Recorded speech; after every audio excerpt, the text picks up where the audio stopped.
Assalamu alaikum, bienvenue dans Écho des Dames. Je suis Madina, une amoureuse du Coran et passionnée de l'apprentissage. Bienvenue dans cet espace où nous explorons des sujets profonds et inspirants pour nourrir notre foi, élever nos âmes et éclairer nos vies. Chaque épisode est une invitation à réfléchir, à apprendre et à grandir ensemble. Merci d'être là et bonne écoute.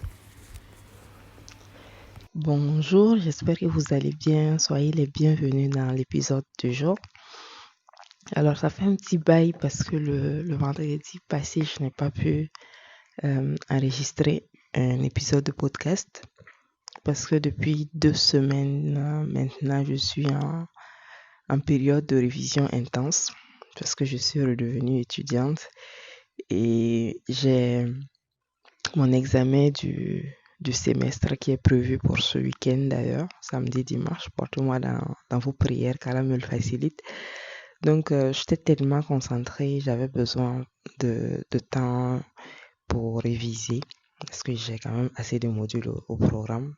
Ce qui a fait que je n'ai pas pu me pencher sur un sujet, faire des recherches et essayer de vous enregistrer quelque chose. Mais je crois qu'aujourd'hui, ça va. Je suis pratiquement au bout de mes révisions. Donc, je reviens avec cet épisode qui porte sur une thématique qui a été proposée par l'un d'entre vous lorsque j'avais posé la question pour choisir les sujets des épisodes. Ça a été proposé précisément par Zakaria et le thème c'est le musulman et le vivre ensemble. Donc il avait demandé est-ce que la pratique, est-ce qu'on pouvait aborder le sujet sur la pratique musulmane? Est-ce que le fait d'être un bon musulman, un bon croyant, de suivre la voie de l'islam devrait nous empêcher de vivre correctement avec nos semblables, voilà, le bon vivre ensemble. Donc on va partir sur ce sujet, le musulman et le vivre ensemble. Et ce sujet-là est d'autant plus important que nous sommes dans un contexte qui est quand même assez délicat, marqué par, on va dire, des conflits qui semblent poser sur des causes religieuses. Donc, le vivre ensemble est un sujet aujourd'hui qui est plus que nécessaire dans le sens où ça devient un indispensable pour préserver la paix dans nos pays.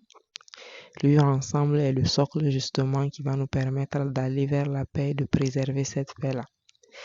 Alors, pour parler de vivre ensemble, il faut déjà qu'on parle des fondements du fondement même de la foi musulmane. L'islam est souvent défini par la soumission à Allah subhanahu wa ta'ala, la soumission à notre créateur. Le fondement de l'islam est, on va dire, le credo du musulman, c'est de vivre sur le la ilaha illallah. C'est-à-dire, c'est de traduire dans sa manière de vivre et d'être qu'il n'y a pas d'autre Dieu qu'Allah subhanahu wa ta'ala et qu'il n'y a rien d'autre qui mérite adoration. Et cela implique le fait qu'on vive en suivant certaines règles. Parce que, on va dire, la législation qui régit la vie du musulman est basée sur la parole d'Allah subhanahu wa ta'ala. Et cette parole est consignée dans le Coran. Donc, le fondement du musulman ou de la foi musulmane, c'est de vivre en suivant ces règles et c'est de vivre en conformité avec ce credo qui est qu'il n'y a pas d'autre Dieu qu'Allah subhanahu wa ta'ala. Et nous sommes dans un pays qui est laïque. Donc nous sommes dans un pays où nous cohabitons avec des personnes qui ont d'autres croyances qui ne sont pas forcément les nôtres. D'où l'intérêt d'apprendre à cohabiter et à vivre ensemble de manière à préserver justement la paix.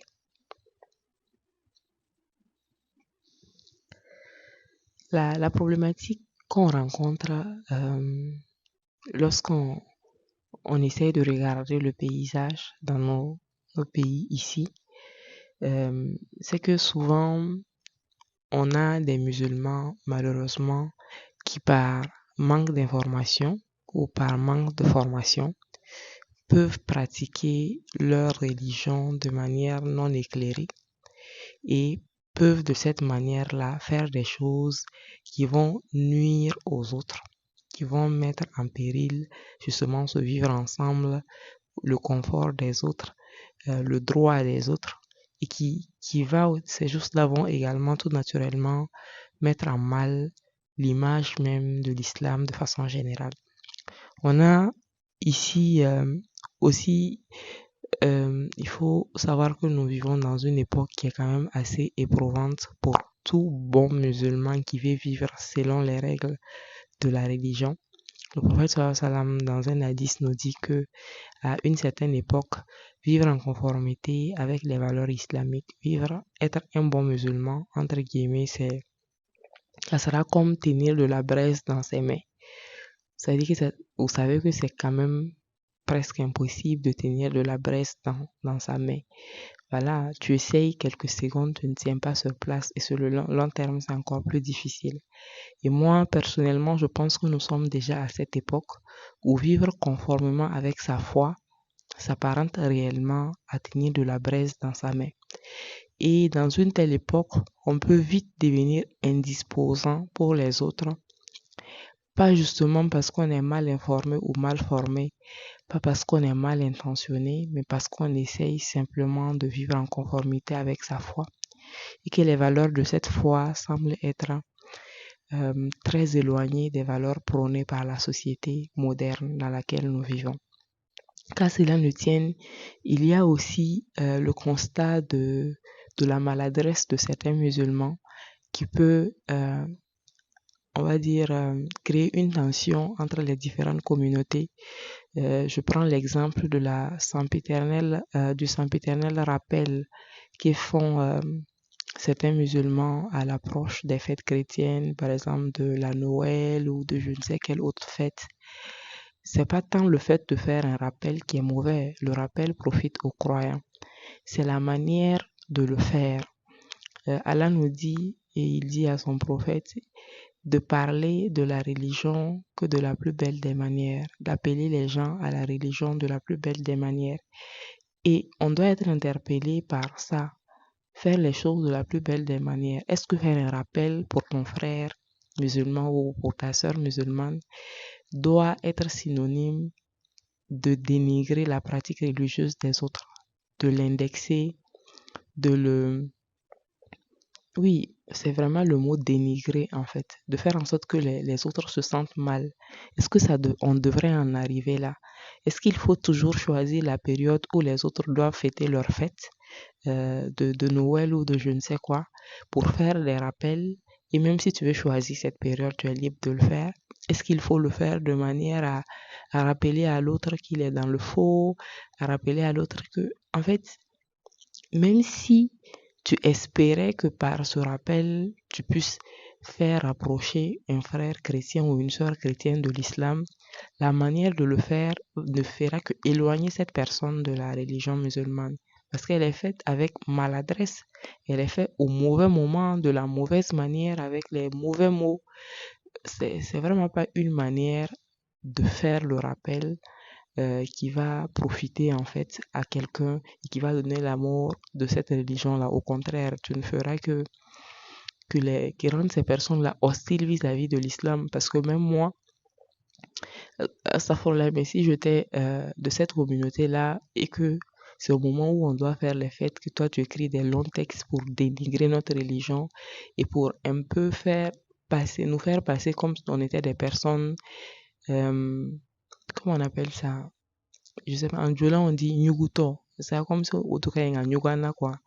Un peu comme si les gens ne devraient pas nous approcher, ils ne devraient pas manger notre nourriture, comme si on était impurs, on était des personnes sales, on était... Franchement, comment est-ce que tu peux me faire des rappels de cette façon et puis j'aurais envie de pratiquer ta religion? C'est pas possible, c'est trop maladroit, c'est trop malveillant en fait. Donc il y a ces différents comportements de simple savoir-vivre aussi qui peut mettre à mal le vivre ensemble qu'on devrait voir. Et il faut pour ça savoir qu'en réalité, On n'est pas obligé d'adhérer à la croyance des autres. Mais nous ne vivons pas dans un pays islamique. Ici, nous vivons dans un pays laïque. Et il y a on va dire des lois. Et le bon musulman, Allah nous demande de respecter l'autorité sur place, de respecter les lois qui régissent le lieu d'habitation que nous avons choisi. Que cette autorité soit musulmane ou pas. Et en l'occurrence, nous sommes dans un pays qui est laïque. Et pour ça, on doit apprendre à respecter la loi et à respecter les droits des autres. On ne nous demande pas d'y adhérer. Je ne vous demande même pas d'y adhérer du tout. Je vous demande juste de respecter. Si toi, pour ta foi musulmane, la fête de Noël n'a aucun sens. Pour toi, c'est pas une fête. Pour toi, Jésus n'est pas né ce jour. Pour toi, Jésus n'est pas un Dieu. Pour toi, ainsi de suite. Il n'y a pas de problème. Il n'y a aucun problème à ça. Mais pour l'autre, ce n'est pas le cas. Qu'est-ce qu'on fait? Est-ce que tu peux lui nier en fait sa croyance? Est-ce que tu peux lui nier sa foi? Tu ne peux pas le faire. Est-ce que tu dois adhérer à sa foi? Absolument pas, parce que tu as ta foi en toi. Mais tu dois impérativement respecter sa foi. Et si tu es porté par un élan de l'inviter vers toi, ta pratique religieuse, alhamdoulilah, mais tu le fais de la plus belle des manières. Tu ne le fais pas d'une manière à le frustrer, à le dénigrer. Tu ne le fais pas d'une manière à créer de la tension entre les différentes communautés. Ça ne se fait pas. Donc, on a une obligation de respect des lois et de respect des croyances des autres, mais on n'a pas une obligation d'adhésion. Et ça, si on le comprend très bien, qu'on voit la différence, on vit en paix. Ton voisin, il est chrétien, il fête sa fête chrétienne. Tu le respectes dans sa fête. Tu le respectes dans sa croyance. Tout en n'y adhérant pas. Tout comme il te respecte quand tu fais aussi ta fête et comme il doit te respecter quand tu pratiques aussi ta foi. Et ça, c'est en fait le basique qu'on devrait arriver à faire pour justement préserver cette vivre ensemble-là. Le respect de la croyance des autres, le respect des lois des pays dans lesquels nous vivons. Ensuite, il y a aussi le fait qu'en toute chose, au lieu de se croire plus royaliste que le roi, il faut se référer à la personne qui nous a apporté cette religion. Nous, on est musulmans parce que il y a un homme du nom de Muhammad sallallahu alayhi wa sallam qui a été désigné par le Créateur pour nous apporter ce message. Et c'est par son intermédiaire que nous avons en fait cette religion, que nous avons ce livre, que nous avons cette législation. Et quel était lui son comportement vis-à-vis des autres communautés? On ne devrait pas aller à l'opposé de ça. On ne peut pas être plus royaliste que le roi. Toi, tu n'es pas plus croyant que le prophète Mohammed sallallahu alayhi wa sallam. Toi, tu n'es pas plus proche de Dieu que lui.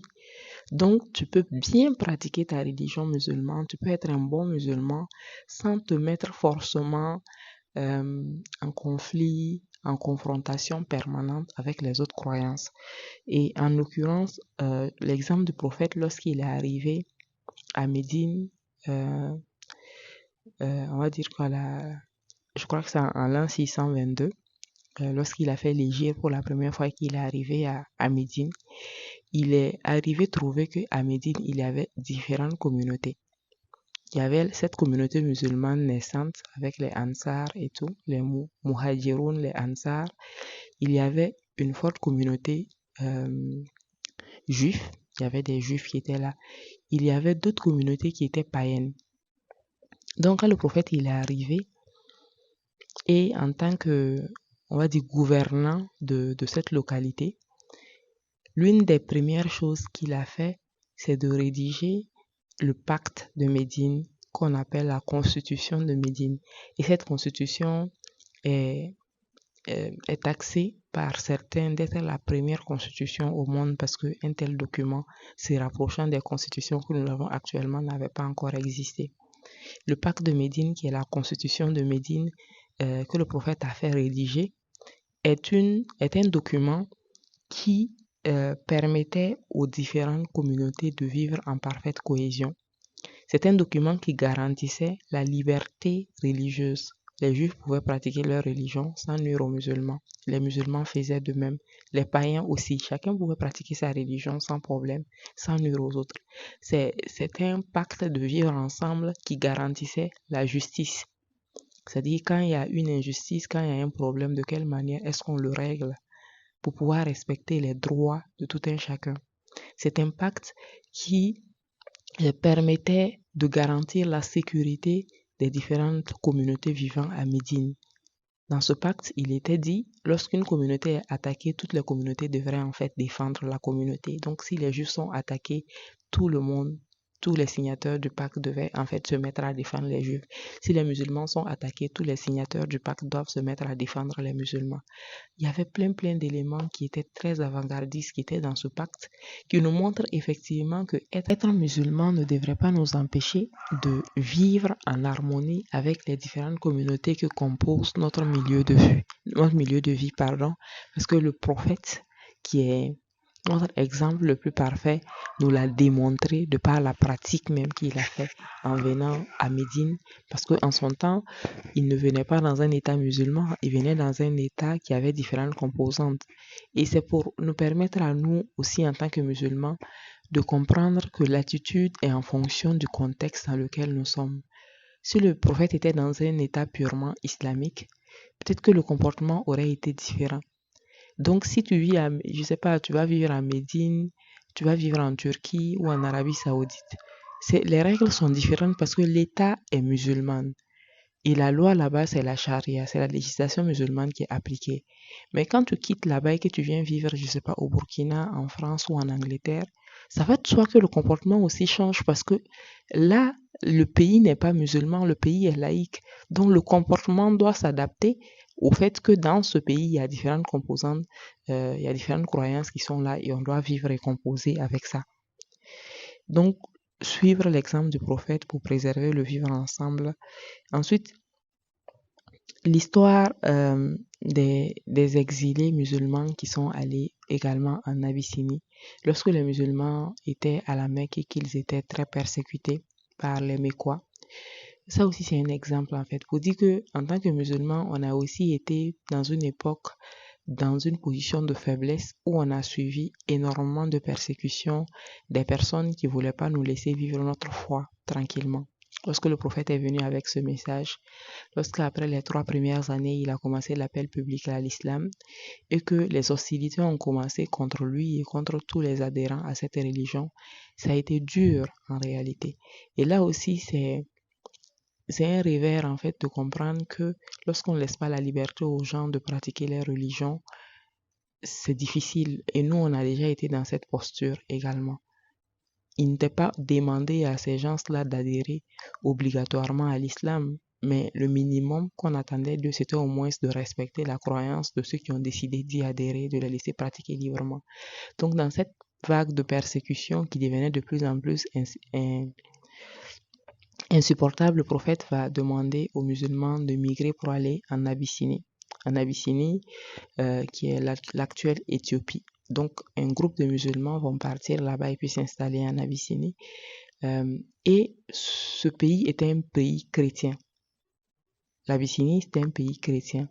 Et le gouvernant de ce pays, qu'on appelait le Négou, c'était un chrétien. Et ses conseillers, c'était des religieux, des prêtres, des évêques et tout le reste. Donc, c'était des religieux.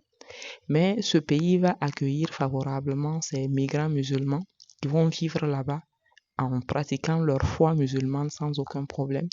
Et par concours de circonstances, les Mécois vont envoyer des émissaires pour essayer de mettre, on va dire, le Négou, donc le roi de l'époque de l'Abyssinie, en porte-à-faux avec les musulmans pour faire comprendre au Négou qu'en réalité, sur ces terres, vivent des gens qui ne croient pas en sa religion, qui ne croient pas au christianisme, qui vivent une autre religion, qui pratiquent une autre religion.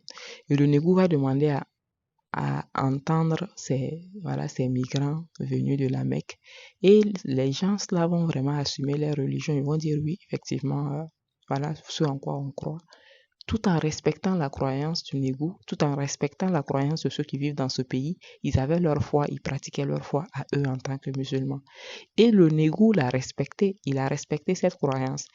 Et pour Et pour, on va dire quoi, pour taper encore plus fort et faire en sorte que le Nego puisse vraiment expulser ces musulmans-là, les émissaires venus de la Mecque euh, vont faire comprendre au Nego qu'en réalité, il ne s'agit pas seulement de divergence de croyances entre lui et puis les musulmans, qu'en réalité, ces gens-là nient même lui sa croyance, la croyance du peuple byzantin, c'est-à-dire que il nie le fait que Isa alayhi salam, le fait que Jésus soit chrétien et le fait que Jésus soit Dieu. Voilà, ils disent que c'est que eux ils adorent là, ce que les Byzantins adorent comme un Dieu n'est pas un vrai Dieu. Donc ça c'était une information qui était de nature à révolter surtout les conseillers du Nego parce que là c'est leur croyance même dans sa quintessence et dans son élément principal qui est mis en jeu. Ils vont convoquer les musulmans qui vont venir et le Nego va poser la question aux musulmans pour essayer de comprendre est-ce que c'est vrai que les musulmans dans leur pratique nient d'une certaine manière l'élément le plus fondamental de la foi chrétienne.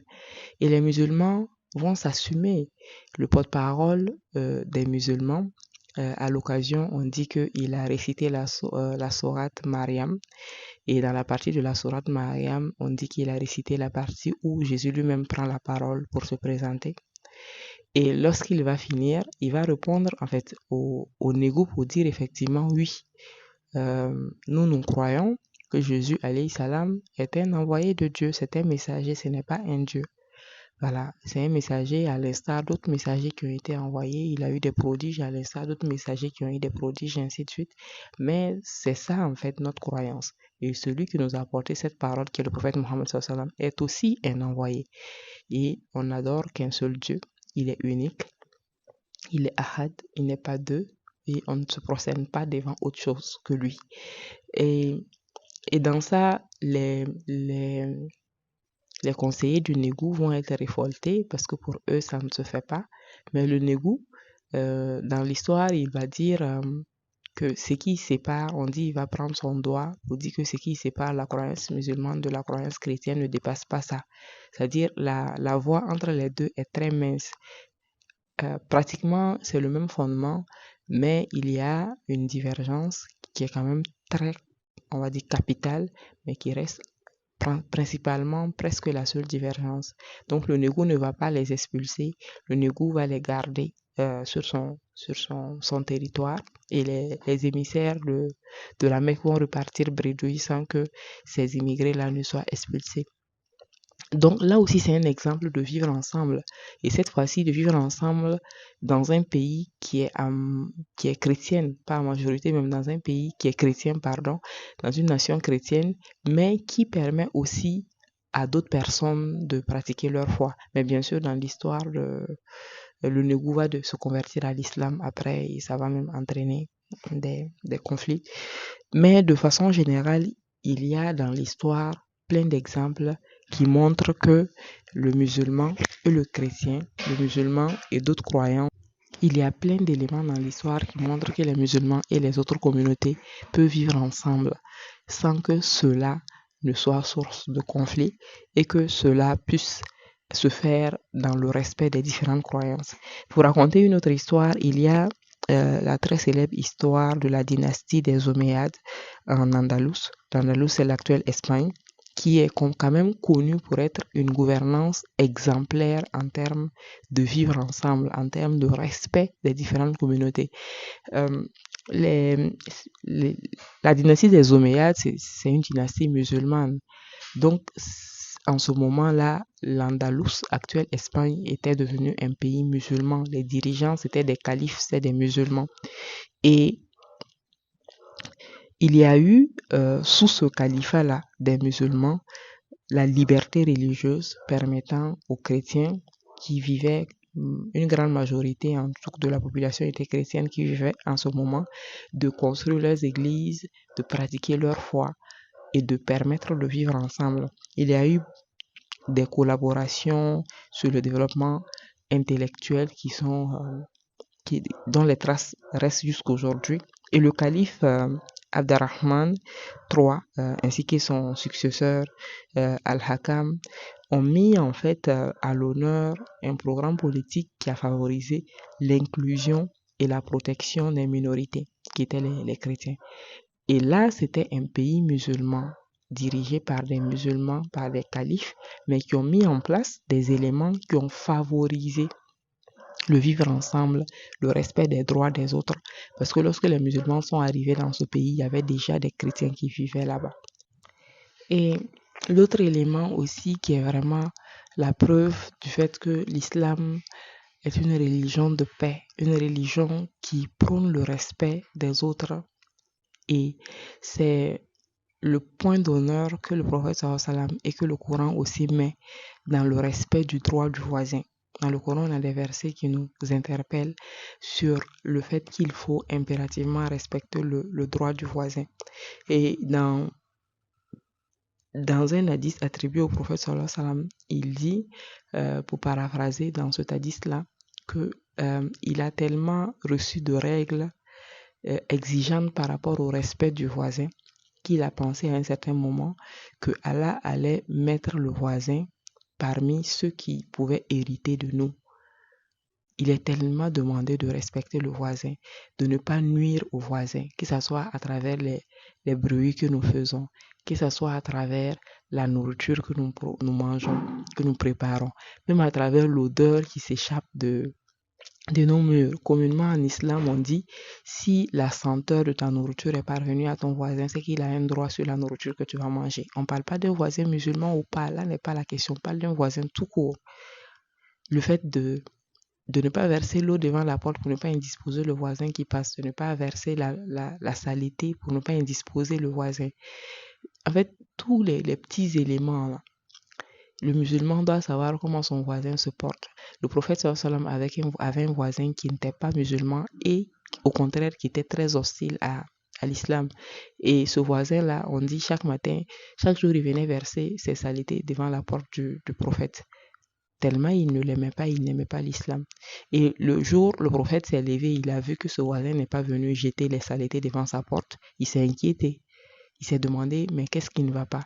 Il s'est rendu chez ce voisin-là pour aller voir qu'est-ce qui se passe, est-ce qu'il va bien. Et il s'est trouvé que le voisin, il était malade et souffrant. Et le geste du prophète a tellement touché le voisin qu'il s'est converti à l'islam. Mais c'est quel homme ça? Je le maltraite, je le fatigue, je l'harcèle. Mais quand je ne suis pas là pour l'harceler, au lieu de dire ouf, quelle paix, il se demande mais qu'est-ce qu'il a? J'espère qu'il va bien. Et il vient jusqu'à chez moi pour comprendre, s'enquérir de mes nouvelles et s'assurer que je vais bien.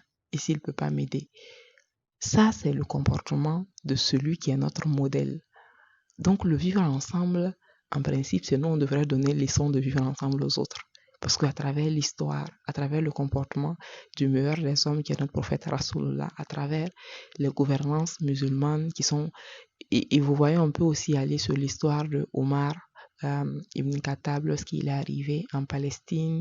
En fait, il y a tellement d'exemples prouvant que les musulmans et l'islam, de façon générale, est une religion de paix, une religion qui favorise le fait de vivre ensemble, que ce qu'on peut penser aujourd'hui de façon commune soit part d'une mauvaise réputation de l'islam qui n'est pas forcément du fait des musulmans. Il faut le dire, les médias font un gros travail pour nous discréditer et les gens ont une image très arrêtée, une idée très arrêtée de nous. Les gens nous attribuent des choses qui ne font même pas partie de notre religion. J'ai déjà eu la remarque de quelqu'un qui m'a dit « Ah oui, c'est vrai, les musulmans, quand leurs femmes sont en menstrues, elles ne préparent pas pour leur mari. » J'ai dit « Mais what ?» Comme vous le savez, je n'ai pas encore la possibilité d'enregistrer des épisodes de plus de 30 minutes. Donc, on se donne rendez-vous dans la deuxième partie. À tout à l'heure.